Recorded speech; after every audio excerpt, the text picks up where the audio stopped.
Okay, good evening, everyone. Thank you so much for joining us tonight for the Fix That Home Repair series on drywall repair. My name is Jen Tremon, and I am with the Atlanta Beltline Partnership, which is the nonprofit entity for the Atlanta Beltline.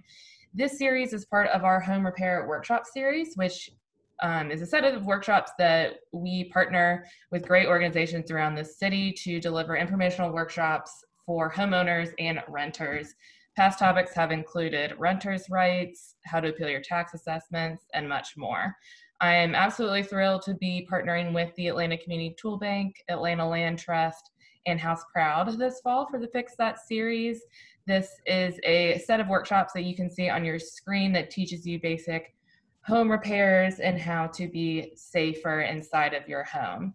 Before we begin the session, just a couple of notes. We'll have a short video to teach you some drywall repair basics, and then you'll be able to chat live with our expert, who will be CJ Clark with the Atlanta Community Tool Bank tonight, and ask her all of your drywall repair questions. So if you're joining us on Zoom, feel free to put those in the chat and we'll read them aloud. Or if you're on Facebook, type them into the comment box and we'll get to as many as possible. So now I will turn it over to Lisa with House Proud to do a quick intro, and then over to Karen with the Land Trust, and then CJ will kick us off. All right, thank you so much, Jen. My name is Lisa Jones. I am the Executive Director of House Proud Atlanta. We're a small nonprofit located in the same building as the Atlanta Community Tool Bank, where we share space. We do no-cost repairs for seniors, disabled, veterans, anyone who needs help to try to keep them warm, safe, and dry. And as you can imagine, right now in the midst of COVID, we're doing a lot of work with seniors who have overtaxed plumbing systems, have roofs that are leaking, since they're a vulnerable population, have to stay at home quite a bit, and who knows for how long. We're really honored to be able to help them out as much as we can during this time. We're really honored and proud to be partnering with the Tool Bank and Atlanta Beltline Partnership and Atlanta Land Trust to be able to kind of bring you guys this valuable information. So thank you so much, Jen. Thanks for including us.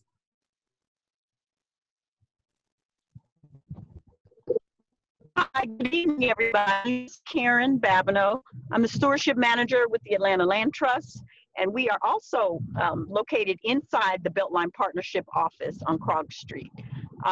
We're excited to be a part of this series, and one of the things that we have that's upcoming is our monthly community information session. It's always the second Saturday of every month, so it'll be October 10th, I think. The second Saturday from 10 a.m. to 12:30 p.m. And at that time, we present how to become a community land trust owner, how you can finance your home, and different down payment assistance programs that can assist you with that goal. So if you have any questions, you can reach out to us on our website on atlantalandtrust.org. And I'm excited to be here tonight.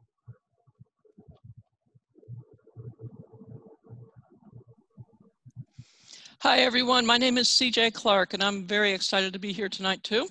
And the Atlanta Community Tool Bank, I'm going to go real quick. We're a nonprofit. We serve other nonprofits by loaning them tools for service projects. Some of the nonprofits that we serve would be places like the Atlanta Beltline Partnership, House Proud Atlanta, Park Pride, Trees Atlanta, Habitat Hands On Atlanta, and folks like that you've probably heard of. I know that the video's about 30 minutes long, so I'm going to go right to it, and I'm excited to be here, and I look forward to hearing any questions you guys might have, and don't forget to submit them through chat.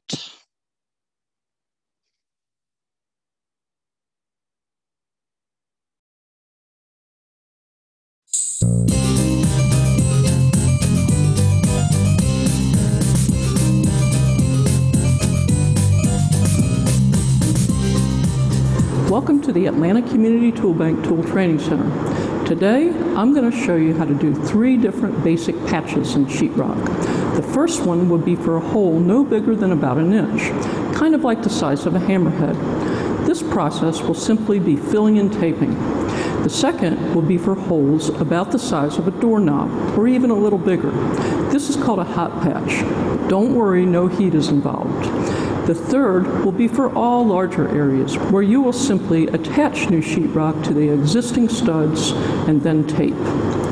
Please note that these methods are for drywall patching using the same thickness of sheetrock as what you have in your existing wall. And for residential, that is 1/2 inch 95% of the time. Now let's take a look at some of the tools that will be needed. I'm just going to go from left to right on top of this tool bench to show you the tools. First, we have a square for marking our sheetrock. We have fasteners, we have screws, and we'll use the screw gun for that. We have some cupped sheetrock nails, and we'll need a hammer for that. We have a pencil, we have the sheetrock of the appropriate size, some scraps of wood to help secure the sheetrock, the tape for using with the spackling. Safety glasses are always a good idea. We have various size spackling knives for the different steps in the process of patching. It's helpful to have the sheetrock mud pan, but you don't have to have it. If you're just doing one patch, you don't need to go to the expense of purchasing the mud pan. I can show you a few easy ways to use these tools instead. We have the sander that's used for sheetrock. This is an official one. You don't have to have this official one. If you're doing a whole lot of sheetrock or maybe a whole room, it's good to go ahead and buy one. But just for what we're doing today in these patches, you could take a block of wood and simply wrap a piece of sandpaper around it. You'll need a utility knife to cut the sheetrock, tape measure, the all-purpose joint compound. You don't need to buy anything expensive. Don't buy a 5-gallon bucket if you're just doing small patches. Get the size appropriate. If you're just doing the small or medium patch, this size is really big enough. The first and smallest patch that we will look at will be for a hole that is no more than 1 inch in diameter. That is small enough for a piece of paper tape to cover it. Even though this is called tape, it does not have adhesive on it. The adhesive is a thin coat of the joint compound that is spread below it. The tape is necessary wherever there is a break or joint in the sheetrock. If you did not use it, in time, a crack would appear at the joint. To start off, I'm going to get some of this spackling compound out of the bucket with my 3-inch blade. I'm going to use my 6-inch blade to kind of hold that spackling compound like this. Now I'm going to take some of it. I'm going to smear it into that hole. I want to get it in there really good. I want enough to really go into that hole. So I'm going to smear it in a couple directions. There we go. So that's kind of what it will look like when you're done smearing that in the hole. Now, we're going to let this dry at least overnight. We want it to be completely dry before we come back and put the tape on. So when it is completely dry, this is kind of what it's going to look like. And I can feel on this, there's a little bit of a bulge on that. That's why I wanted it to dry overnight and not just take the tape and just go right over top of it. Had I done that, the paper tape would have a bulge in it too, and then we wouldn't be able to sand it successfully. So instead what we're going to do is we're going to let it dry overnight, and then we're going to come back with our sander. We're going to very gently sand over this. You just want it to be flush on all the surfaces. You don't want to over sand it. What you want to avoid is sanding to the point that you peel up or you break the surface of this paper. Now that we have this sanded, I'm going to do a quick dust off on it so we can put some of the joint compound over the sanded patch so that we can apply the tape. I'm going to show you how to do that. First I want to just dust it off, get some of the excess dust off of there. I'm applying this in a thin layer, but thick enough so that when I put that tape on there, there's joint compound over every portion of this piece of tape. So, apply our tape, kind of push it down, and put my finger on the top of this and start up here. I'm going to try to push out some of that mud that's up underneath. Mud is another name for spackling compound. White mud. Okay, now I'm smushing it out in this direction. I feel like I've got this very well bedded. That's kind of like the sticky part of the tape I was talking about earlier. Now that I got that done, I'm going to go back to doing what is called bedding, and that's where I put like the first coat of joint compound over this tape, and just kind of smooth it out a little bit. I'm not going to overwork it. There, that looks pretty good. It's not perfect. I can see a few lines and ridges, but we're going to sand it later, so it's okay. And when we sand it, just like we were careful the first time not to break this paper, we don't want to break the paper on the paper tape either. So we're going to say that that's done. Now, you want that to dry overnight. After it dries overnight, it's going to look something like this. We're ready to do a light sand. Again, we're going to be careful not to sand so heavy that we tear up any paper.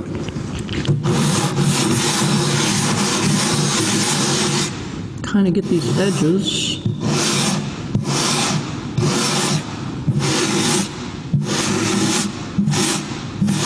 You want these edges to be kind of smooth. You want them to blend into the sheetrock without tearing up the paper. I've about got it. I can see here where I've just about hit the paper, so that's a warning sign to me to stop sanding. So we're ready to put what could be the final coat of sheetrock mud on this. Sometimes you can get it in one more coat, and sometimes it'll take 2 more coats. We'll just look at it and see. So to put this next coat on, we're going to take the sheetrock mud just like we did before. I'm going to kind of spin it around. I want to cover all this real good. Now, up to now, I have been using this to kind of hold some of the mud, but with this blade being wider than this one would be handy right now to use as this patch gets a little bit bigger in diameter. I'm going to feather out these edges, kind of like that. Kind of watching to see that I've got consistent coverage. This is looking pretty good. I see a little bit of a line here, but I think that line is going to come out and sanding next time around. This may be enough to complete this patch. We'll see tomorrow after this dries and we sand. So this patch here was the second coat. We've allowed it to dry overnight. I'm going to go ahead and do a sand on that.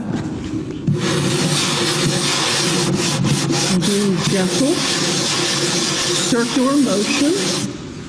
I see a little bit of paper there, so I'm going to be very cautious not to over sand in that area. But I also see these little ridges right here at the line between the joint compound and the sheetrock. I want to get a little bit more sanding done on that, so it's a nice smooth line. I'm not pressing hard on this. I'm using very gentle pressure. That looks good. And I can feel it too. I can feel that that's smooth. I don't feel any ridges on there. It feels smooth all the way across. Another trick that I've seen people do in the past is to take a light of some sort and kind of shine it and see if you can see any shadows or anything. Sometimes the light will help imperfections show up.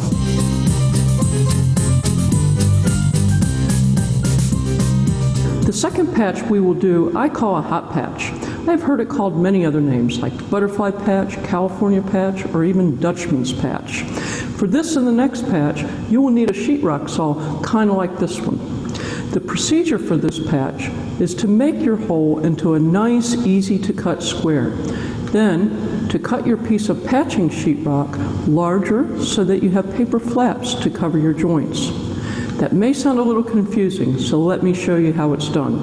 We'll start out by marking a nice square around this hole.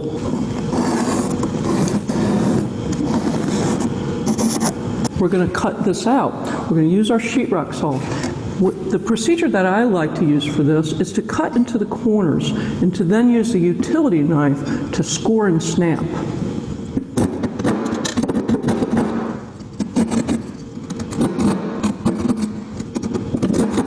Cut into all the corners. Now I'm going to take my utility blade, just going from corner to corner. Here we go.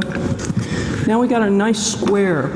It'll be easy to cut our sheetrock with this nice square as opposed to an odd shape. I've already got this piece of sheetrock cut. You can see that is cut 2 or 3 inches larger than the square. So now this is the tricky part. You want to cut off sheetrock off of this to make a square that's the same size as this one. But you want to leave a little bit of this paper. That paper is going to be the equivalent of your paper tape. So here's the way to do that. We'll start by measuring the square.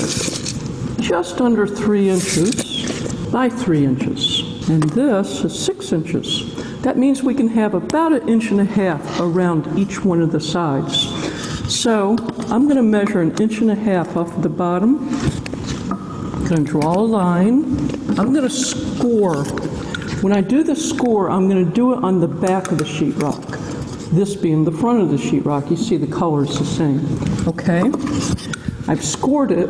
Now, if we were just cutting sheetrock, you would snap it, and you would cut this line in that corner there. But that's not what we're going to do with the hot patch. We're going to take the sheetrock, we're going to kind of bend it back. We're going to peel this piece of sheetrock off of this paper. You can see how that worked. We're going to do that all the way around this piece of sheetrock. Okay, I went and drew the rest of the lines on this. The next cut that I'm going to do, I'll do this one. Now I snap it, and I peel the paper back. I did both of the scores. Peel that back. Snap, peel. Okay, you see how we've got this piece of sheetrock, and it's got these flaps that I was talking about earlier. And this is going to fit in here. We might have to do a little bit of adjusting. That's not uncommon. So it looks like this needs to be opened up just a little bit. I'm just going to take the sheetrock saw.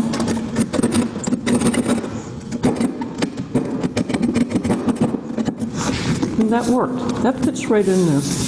Okay, and you can see how we got these nice flaps that creates the tape. This is going to be a good solid patch.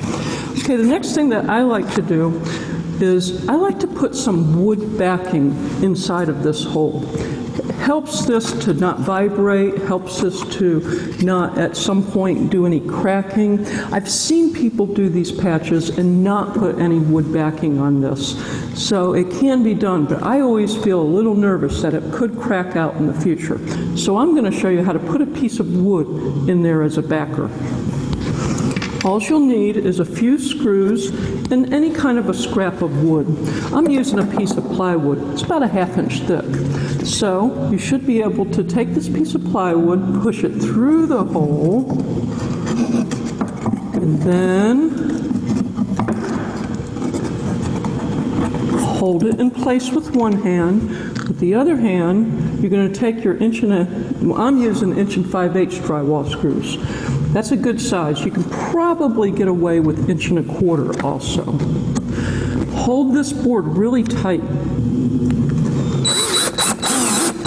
I'm feeling the board push away as I'm trying to screw this in, but I'm going to keep holding it, and now the board is starting to suck in.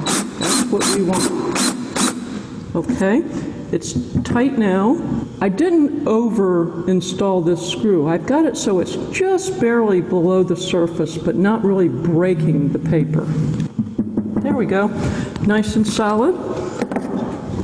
Now we can take our little scrap of sheetrock and push it on there. That's perfectly flush. We use the same thickness sheetrock, of course, as we have on the wall. If you used a different thickness of sheetrock, it wouldn't be nice and flush. So be aware of that. And remember, 99% of the time, you're going to have 1/2 inch sheetrock. It's pretty standard. With the spackling compound, we want to treat it similar to like we did on the first patch. We want to spread some compound around each side. We'll get some inside the hole, and that's okay. In fact, that's good. It helps everything to stick together, and it's kind of like glue. I've got what looks like pretty solid coverage all the way around. So now let's take our piece of sheetrock, plop it in that hole. Now that looks good. And we know that we've got that board in the center, so let's just take one sheetrock screw and put it right through the middle.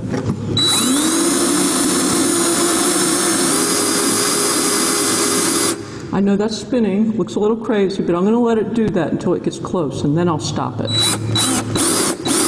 There it is. It's starting to suck in. Now I'm going to hold it a little bit. I want it, it's not quite flush with the sheetrock yet. It's got to set in a little bit more. So, there we go. That's perfect. I can rub my fingers over it and I can feel that it's embedded just a little bit below the surface. Now we're going to kind of push some of that joint compound out from underneath the paper. There we go. That's looking pretty good. Now we're going to kind of bed this. We're going to take some more sheetrock compound and go over the top, go all the way around. There we go. We're not going to leave it like that. We're going to, now that we've got joint compound over the whole thing, I'm going to smooth it out a little bit. I was putting a little extra pressure on the top here to taper down a little bit. And do the same thing on the bottom with a little more pressure in this direction. There we go. That looks pretty good. I think I'm going to finish there. We're going to have to let this dry overnight. We'll let it dry overnight. We're going to come back and do a very small amount of sanding. There's a little bit of the buildup right there at the ridge where we had these two, where we were putting pressure this way and this way. That small ridge was created, and that's okay. We're going to do a very light sand to get that ridge out of there. Okay, so the sheetrock is dried, and we're ready to do a light sand on this. Use my blade to scrape off any big chunks. Yeah. I want to make sure that I don't tear any of the paper while I'm doing the sanding. I can see I'm a little close in that spot there and that spot there. So I'm going to stop sanding on this. I'm going to go up and sand a little bit right here.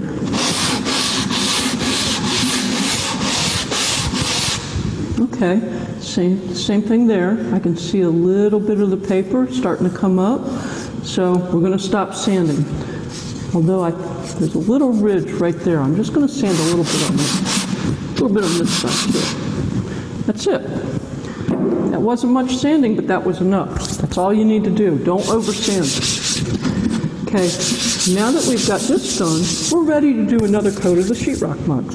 I'm going to do a real good covering over the whole thing. That looks pretty good. The last time we did this, we spread the spackling compound in this direction. This time, I'm going to spread the spackling compound in this direction. And I'm doing the same technique where I did a little excess pressure on this side to kind of help feather it in. There we go. I'm going to clean my blade. And we see we got a lot of sheetrock mud left in the middle. I'm just going to very gently go down the middle. And I'm going to stop. I'm not going to touch it anymore. I'm going to let that sit. I'm going to let that dry overnight, and we're going to come back and look and see how it looks tomorrow. Okay, we let this dry overnight, and now we've got a pretty smooth surface here. I can feel, with my hand, I can feel some ridges and stuff. So we're going to go ahead and sand it. And again, we're going to be real cautious not to sand down and peel up any of the paper.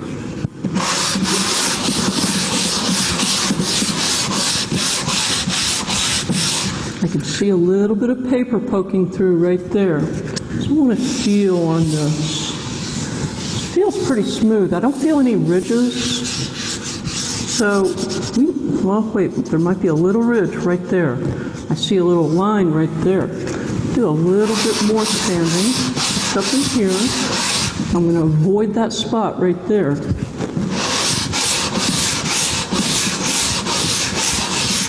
Okay, now I see a little bit of paper starting to show through there, so I'm going to be cautious again. I'm going to feel, this feels really good. It feels nice and smooth. I don't feel any ridges. I don't feel any bumps.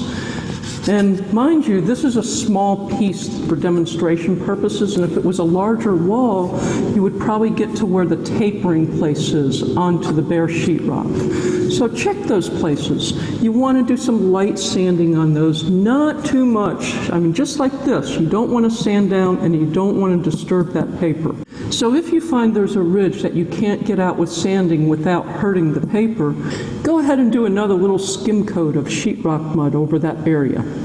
I think that does it for this patch. I hope this was helpful to you, and I hope you can see that it's really not that hard to do. It just takes a little time and patience.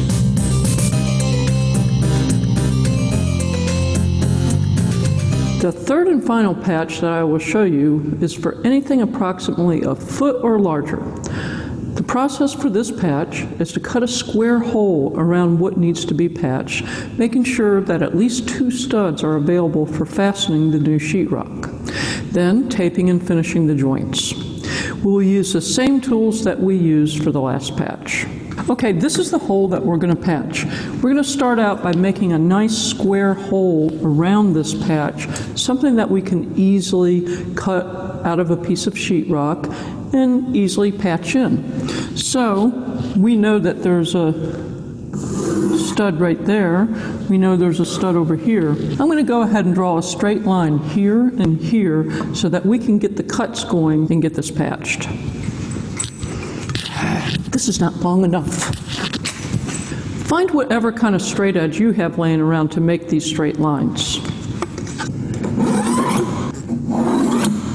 Just like on the last patch, we needed a sheetrock saw to open the hole up a little bit and to get it to the proper size for patching. We're going to do the same thing here.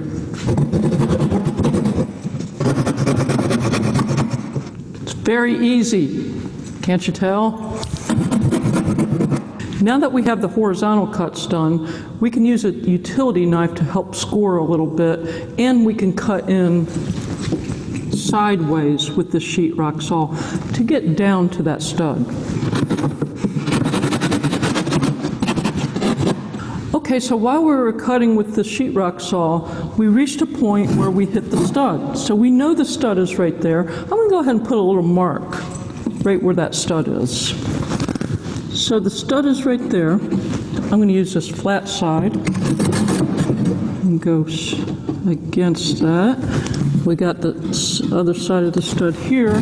So now we got 2 points, and we know the stud is 1.5 inches thick. So 3/4 in should be the middle of that stud. So 3/4 of the way in is about right there. You can use a tape measure if you're not sure. That's where we're going to make the next cut. For this next cut, I'm going to use a combination of a sheetrock saw and a utility knife to make the final cut. I'm going to start out by just scoring this line with the utility knife. I've seen some people just take the utility knife and just keep scoring down and do that all the way down to the stud. I usually have a hard time doing that, so I'm going to also use this and then come back and use this.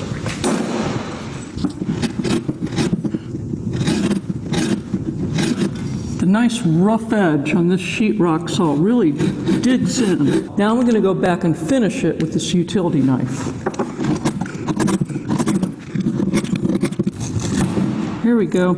I just pulled back on it a little bit and it snapped in place. Now we need to get this piece off. It's already almost falling off.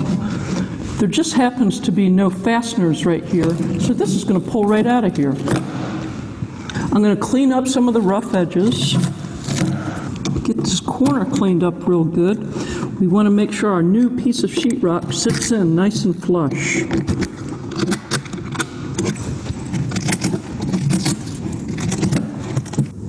Now we need to cut our piece of sheetrock. This piece of sheetrock is already 16 inches wide, so all we need to do is to cut this width, and that is 8 inches.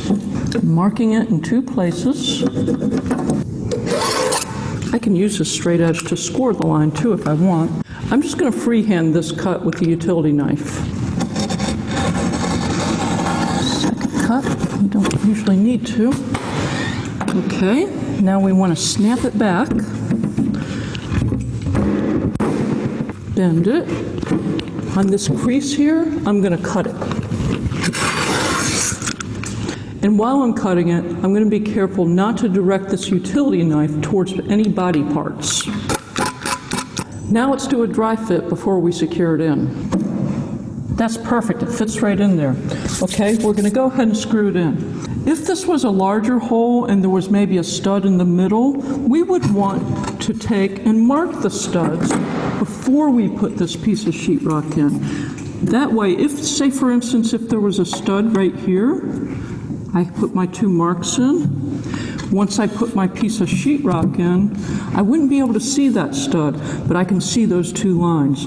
But we don't need those today. So we're going to secure this with 4 sheetrock screws. These are 1 5/8" screws. With 1/2" sheetrock, you can also use 1 1/4" screws. When the screws go in, you want them to just set. You want them to just set below the surface of the paper, preferably without breaking the paper. Now that the sheetrock is secure, we're ready to mud and tape it. We're going to start with our horizontal lines. We've got the sheetrock mud looking like a nice, smooth, consistent line. I don't see any dips or any valleys in this. So that's a good bed for your sheetrock tape to sit in. Center the tape over the crack.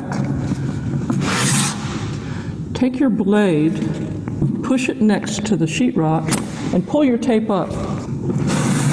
Squeeze out some of the sheetrock mud in both directions. There. Now, let's do that same thing on the bottom here. I got a nice, even-looking line. There's no dips. Let's do this other piece of horizontal tape. I'm going to end it here, rip it off. Squeeze out the excess sheetrock mud in both directions. We got the horizontals done. Now we're going to do this vertical. Same thing. Put the tape over the line. Rip it. Squeeze out in both directions. That's looking pretty good. So we've got the tape on. Now we want to embed this tape. You want to do that with some of your sheetrock mud. We'll do the same thing. We'll start on the top. Just kind of put a nice coat over the top of the tape. Try to get it even. Go back and forth a couple times, but try not to overdo it. Same thing in your lower horizontal. We're going to go ahead and put a little bit of mud very carefully in this vertical. This is going to have to dry at least overnight. It might take a couple nights to dry because some of the mud is a little bit thick on this inside corner here. After it dries, we're going to do the same thing we did with that first patch. We're going to do a light sand over everything, being careful not to break any of the tape. Then we're going to go ahead with another coat. As you do the next coats, your sheetrock lines are going to get a little bit wider. It's helpful to start using a wider blade. That helps the joint compound to feather out. Just finish up with a light sand and you'll be ready to paint. Use primer first. I hope that this video has at least given you the confidence to try your own hand at sheetrock patching. Thank you for tuning in, and I hope to see you on another video soon.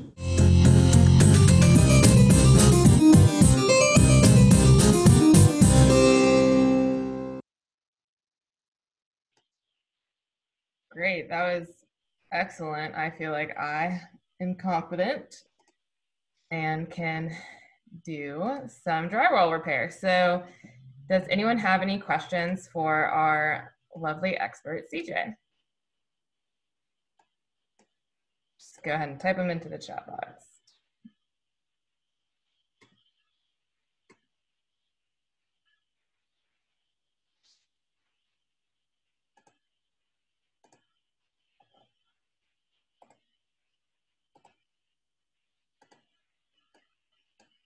So CJ, are there any repair steps the same for this hole in your ceiling?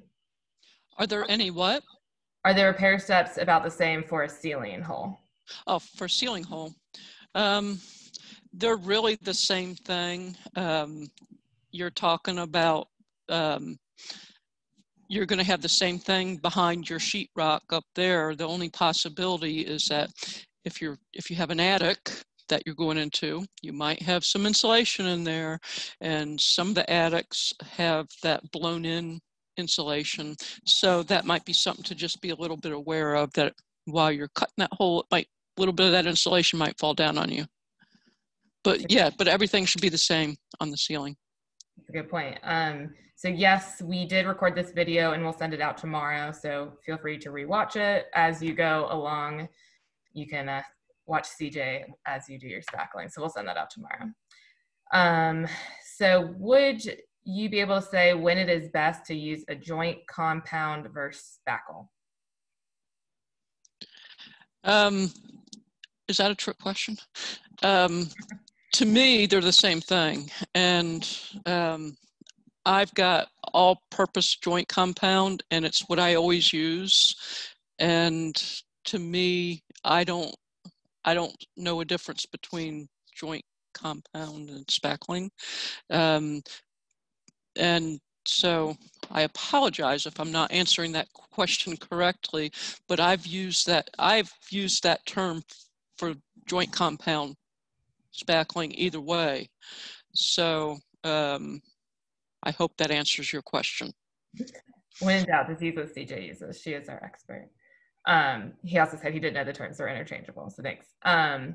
So someone noticed that you didn't use a drill, but some kind of driver, and if there was an advantage to that versus a drill. I think I was actually using a drill driver that, I'm looking at it, it's sitting right over there. It was a DeWalt cordless drill, and I used it for so many things that it's what I almost always immediately pick up. But I will tell you one thing that I did do. I got a special little tip on the end of it, that on where you got the Phillips bit. It's a number 2 Phillips bit, by the way.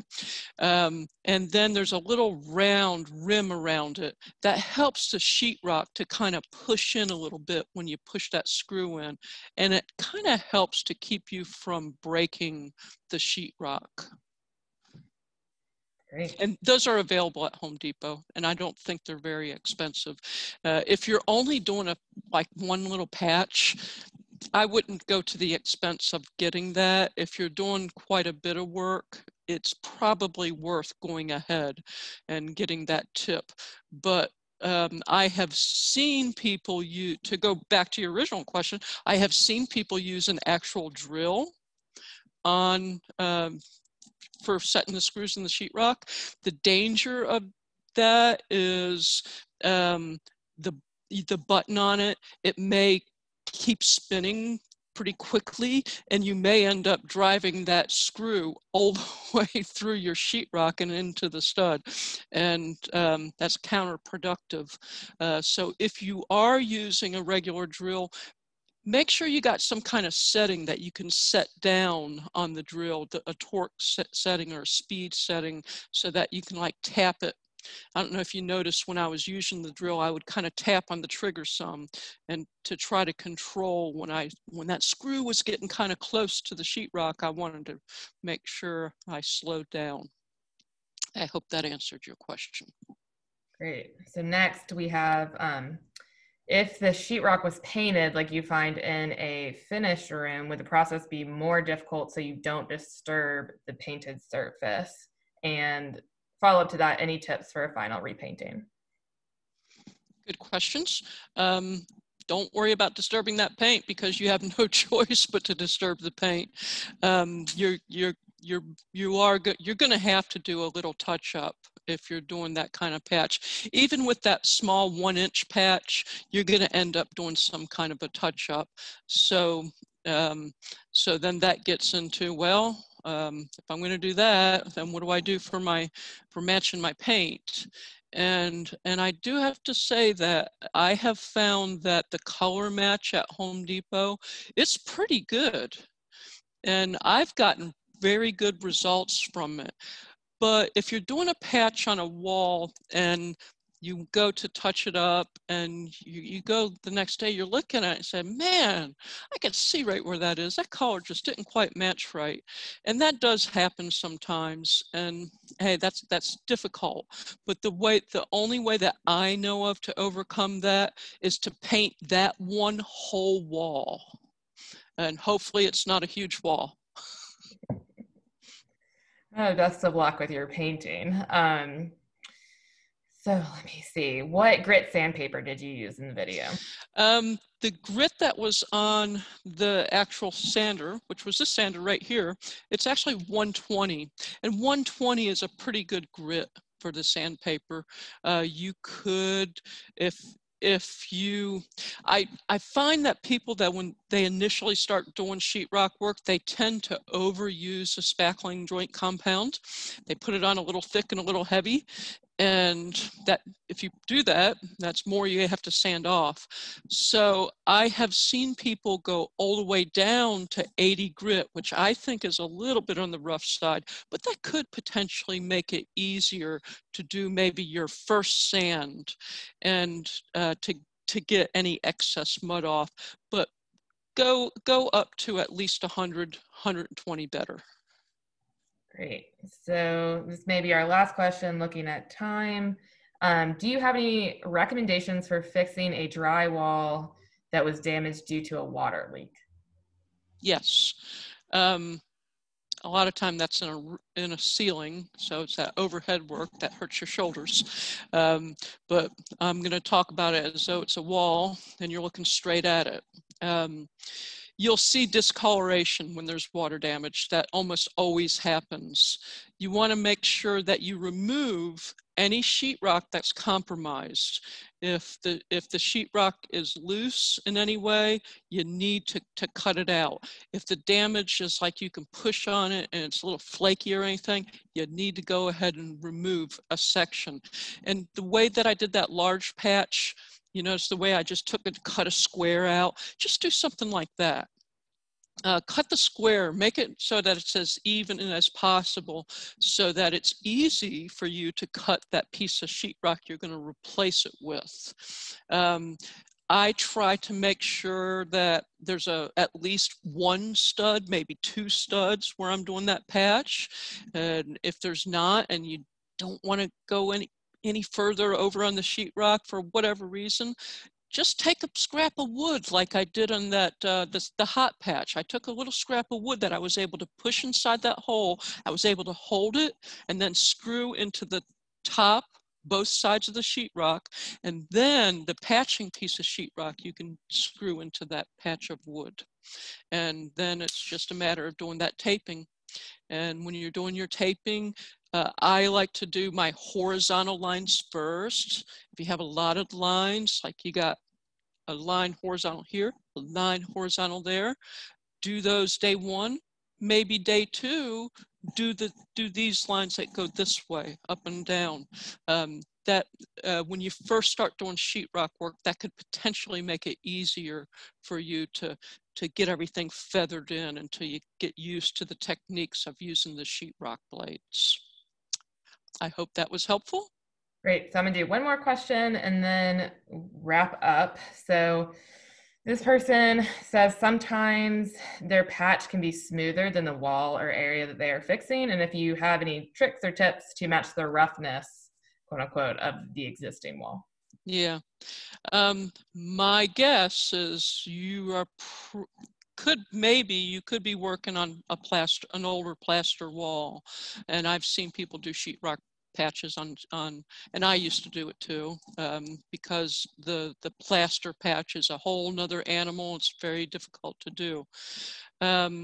So it's really hard to match texture.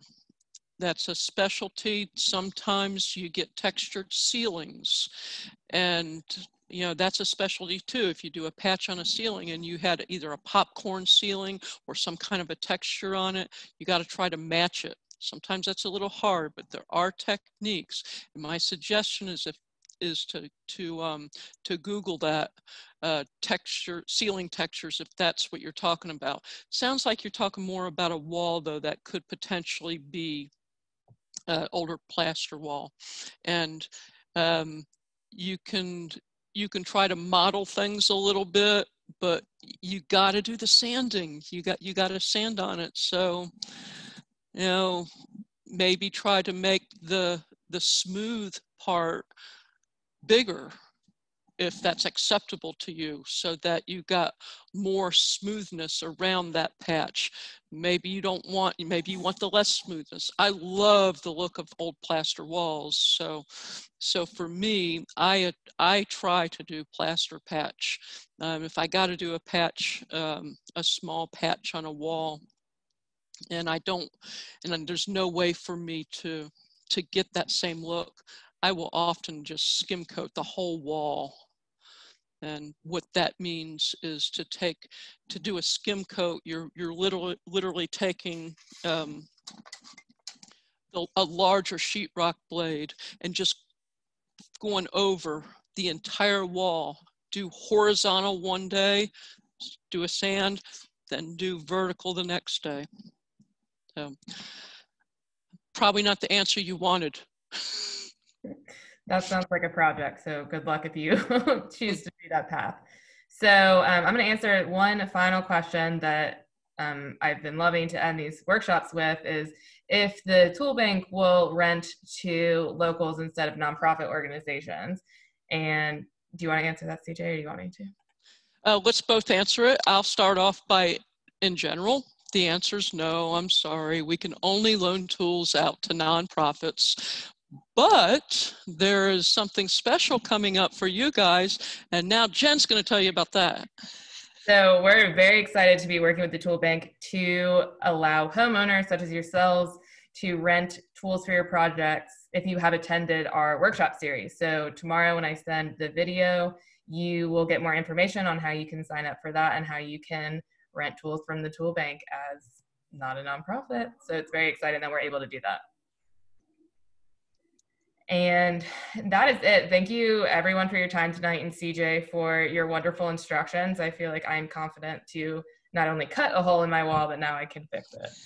And I hope to see everyone back here on October 14th, where we'll learn from Heads Plumbing all of your plumbing questions and how to unclog anything. I'm very excited for that one too. So thanks again for joining, and I hope everyone has a lovely evening. Thank you, everyone.